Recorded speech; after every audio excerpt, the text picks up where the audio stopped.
दैनिक माटी की महिमा एमकेएम न्यूज में आपका स्वागत है। आइए नजर डालते हैं शहर की अन्य गतिविधियों पर। कलेक्टर आशीष सिंह और पुलिस अधीक्षक सत्येंद्र कुमार शुक्ल पंचकोशी मार्ग का भ्रमण करने निकले और यात्रा के पड़ावों की व्यवस्था को देखते हुए जल्द से जल्द सुगम और श्रद्धालुओं की सुख सुविधाओं को ध्यान रखने के लिए यात्रा की व्यवस्था करने के निर्देश दिए। पंचकोशी यात्रा 25 अप्रैल से 29 अप्रैल के बीच आयोजित होगी। ये यात्रा परंपरानुसार नागचंद्रेश्वर से प्रारंभ होकर पटनी बाजार, पिंगलेश्वर, करोहन, नलवा, अंबुदिया, कालियादेह, जीथल, उंडासा होते हुए नगर में प्रवेश करेगी। अधिकारियों द्वारा कई जगह पॉइंट की चिंता जताते हुए कलेक्टर आशीष सिंह को अवगत कराया, जिस पर कलेक्टर ने कार्य को जल्द से जल्द करने को कहा और कहा कि फंड की चिंता मत कीजिए, इस बार फंड यात्रा के पहले पहुंचा दिया जाएगा। कोरोना काल के 2 साल बाद इस बार भक्त पंचकोशी यात्रा कर सकेंगे। 25 अप्रैल को वैशाख कृष्ण दशमी पर यात्रा का शुभारंभ होगा। यात्री पटनी बाजार स्थित नागचंद्रेश्वर मंदिर में भगवान से बल लेकर यात्रा की शुरुआत करेंगे। 5 दिवसीय यात्रा का समापन 29 अप्रैल को अमावस्या पर होगा। यात्री शिप्रा स्नान के बाद भगवान नागचंद्रेश्वर को मिट्टी से बने अश्व अर्पित कर बल लौटाएंगे। इसके बाद अपने घरों की ओर लौटेंगे। प्रशासन ने तैयारी शुरू कर दी है। कलेक्टर ने निर्देश दिए कि पड़ाव स्थलों पर यात्री की सुविधा के लिए व्यापक इंतजाम किए जाएं। इसके लिए प्रत्येक पड़ाव पर ठंडे पानी के 2 टैंकर की व्यवस्था उज्जैन दुग्ध संघ के माध्यम से की जानी चाहिए। प्रत्येक पड़ाव पर स्वास्थ्य विभाग 20 बेड का हॉस्पिटल तैयार करे। यात्रियों को स्वास्थ्य संबंधी किसी प्रकार की कोई परेशानी नहीं होनी चाहिए। कलेक्टर ने कहा कि पंचकोशी यात्री वैशाख की तपती दोपहर में 118 किलोमीटर का सफर पैदल तय करते हैं। गर्मी से पैर में छाले हो जाते हैं, इसलिए प्रत्येक पड़ाव स्थल पर पर्याप्त मात्रा में मलहम का इंतजाम किया जाना चाहिए। तो ये लास्ट में पड़ेगा सर, जैन जनपद का लास्ट पड़ाव में पहले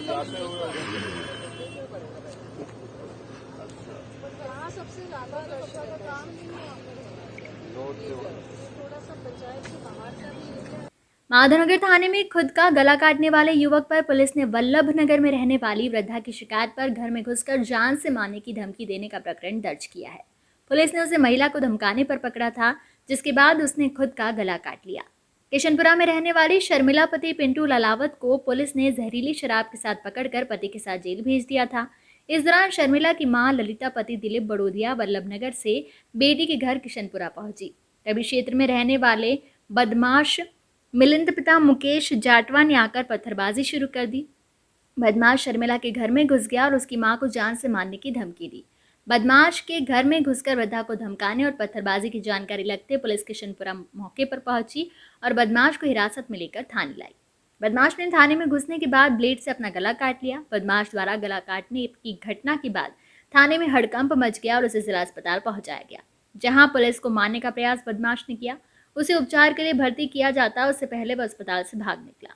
माधवनगर पुलिस ने बदमाश के खिलाफ ललिता बड़ोदिया की शिकायत पर घर में घुसकर जान से मारने की धमकी देने और गाली गलौज करने के मामले में धारा 452, 336, 294, 506 का मामला दर्ज किया। युवक को परिजनों ने उपचार के लिए निजी अस्पताल में भर्ती कराया है।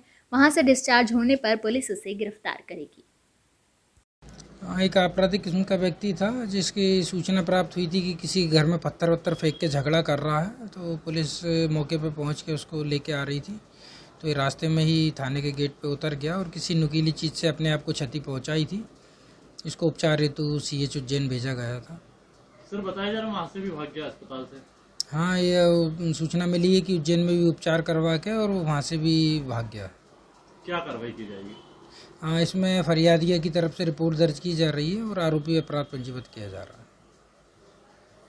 मध्य प्रदेश के गृह मंत्री नरोत्तम मिश्रा ने बाबा महाकाल के दर्शन कर आशीर्वाद लिया और आने वाले विधानसभा चुनाव को लेकर मीडिया से चर्चा कर बताया कि बीजेपी को कोई टक्कर नहीं दे सकता। गृह मंत्री नरोत्तम मिश्रा ने महाकालेश्वर मंदिर पहुंचकर बाबा महाकाल के दर्शन किए। दर्शन के बाद उन्होंने मीडिया से चर्चा कर बताया कि बाबा महाकाल से प्रार्थना की है कि सभी का कल्याण हो, सभी निरोगी रहें, हमारा देश और प्रदेश आगे बढ़ता रहे। ये कामना मैं हमेशा से बाबा महाकाल से करता आ रहा हूँ। वहीं आने वाले विधानसभा चुनाव में कांग्रेस पार्टी के मुख्यमंत्री शहरी को लेकर गृह मंत्री नरोत्तम मिश्रा ने बयान देते हुए कहा कि ये उनका आंतरिक मामला है, लेकिन बीजेपी को कोई टक्कर नहीं दे सकता। ये अपने 5 राज्यों के चुनाव में देखा होगा। कांग्रेस समाप्ति की ओर है और उसका सूर्य अस्त हो रहा है। कमलनाथ के राष्ट्रीय अध्यक्ष बनाने के सवाल पर गृह मंत्री ने पलटवार करते हुए कहा कि कांग्रेस में परिवारवाद की परंपरा है और भारतीय जनता पार्टी हमेशा से परिवारवाद के खिलाफ रही है। वहीं प्रदेश में एटीएस द्वारा की जा रही कार्रवाई को लेकर नरोत्तम मिश्रा ने बयान देते हुए कहा कि प्रदेश में जागृत हो या स्लीपर हो, किसी भी आतंकवादी की खैर नहीं है और किसी को बख्शा नहीं जाएगा। सब सुखी हो, समृद्ध हो, निरोग हो, यही प्रार्थना रहती है। हमारा प्रदेश आगे बढ़े, देश आगे बढ़े, यही कामना करते हैं महाकाल से। सदैव आता रहता हूँ, आज भी आया हूँ। ये उनका आंतरिक मामला है, कौन रहेगा, लेकिन बीजेपी को टक्कर कोई नहीं दे सकता। ये आपने भी 5 राज्यों के चुनाव में कांग्रेस की स्थिति देखी होगी। अब समाप्ति की ओर है, उनका सूर्य अस्ताचल की ओर है। गुदरी चौराहा स्थित सुनील जैन व्यापारी ने अपने परिजनों से 2016 में 4 लाख रुपए लिए थे, जो अभी तक वापस नहीं लौट आए हैं। इंदौर राजवाड़ा क्षेत्र के रहने वाले मोहनलाल राजौरिया ने महाकाल थाने में रिपोर्ट दर्ज कराई है और उनकी बेटी ने बताया कि 6 साल पहले मेरे पापा से सुनील जैन ने 4 लाख रुपए लिए थे, वो आज तक नहीं लौट आए हैं। हम उनकी दुकान पर पैसे मांगने जाते हैं तो हमें मकान बेचने का हवाला देता है और 4 साल से एक ही बात कर रहा है, जब मेरे पास पैसे आएंगे तो मैं दे दूंगा। अभी तक उसने कुछ भी नहीं दिया है। हमारे साथ दुकान पर गाली गलौज का झूठे प्रकरण दर्ज कराने की बात भी करता है। हमने तो 1,80,000 दिया हैगा भैया। कितने साल हो गए देने के भी कम से कम 8-10 साल हुई गया। मेरे पापा से इन्होंने पैसा लिया, मेरे पापा से पैसा लेके गए 4 लाख रुपए। 4 लाख के बाद मेरे पापा इनसे 4 बार मांगने आए, कोरोना पॉजिटिव थे, इन्होंने पैसा नहीं दिया। उसके बाद आज हम इनकी दुकान पे मांगने जाते हैं, इनसे बोलते हैं तो ये हमको दुकान के कागज और अपने मकान के कागज दिखाते हैं और इनकी पत्नी हमें मारने के प्रति झूठा आरोप लगा रही है और गाली वाली सब दे रही है।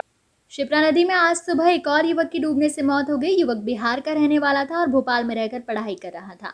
दोस्तों के साथ महाकाल दर्शन करने आया था। बिहार के छपरा में रहने वाला प्रकाश पिता अनिल मिश्रा 21 वर्ष दोस्त शशिराज और 2 अन्य के साथ बाबा महाकाल के दर्शन करने उज्जैन आया था। तड़के 5:30 बजे वो दोस्तों के साथ शिप्रा नदी पर स्नान के लिए पहुंचा। दोस्त घाट पर बैठकर नहा रहे थे। अनिल तैरना जानता था, उसने शिप्रा नदी में छलांग लगा दी और तैरकर नदी पार करने का प्रयास करने लगा। आधी दूर जाने के बाद उसकी सांसें फूल गई और वो पानी की गहराई में समा गया। दोस्त उसे डूबता देखकर शोर मचाने लगे। रामघाट पर मौजूद तैराक दल के सदस्यों ने नदी में छलांग लगाकर अनिल की तलाश शुरू की।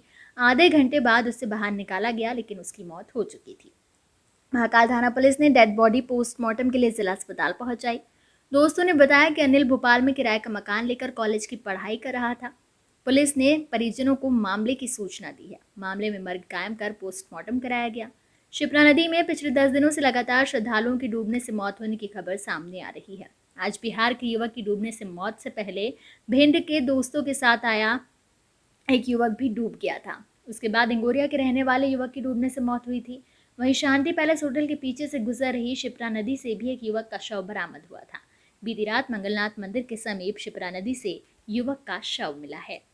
5 बजे घाट पर आया तो 4-5 लोग शेर के उस पार जा रहे थे, तो उनमें से उनका एक साथी डूब गया है, प्रकाश मिश्रा, और पिता का नाम अनिल मिश्रा, बिहार के रहने वाले बता रहे हैं। महाकाल दर्शन करने आए थे, उनका एक साथी डूब गया, उसको आधे घंटे में निकाल दिया हमने। 5:30 बजे डूबा था वो, 6 बजे बाहर निकाल दिया।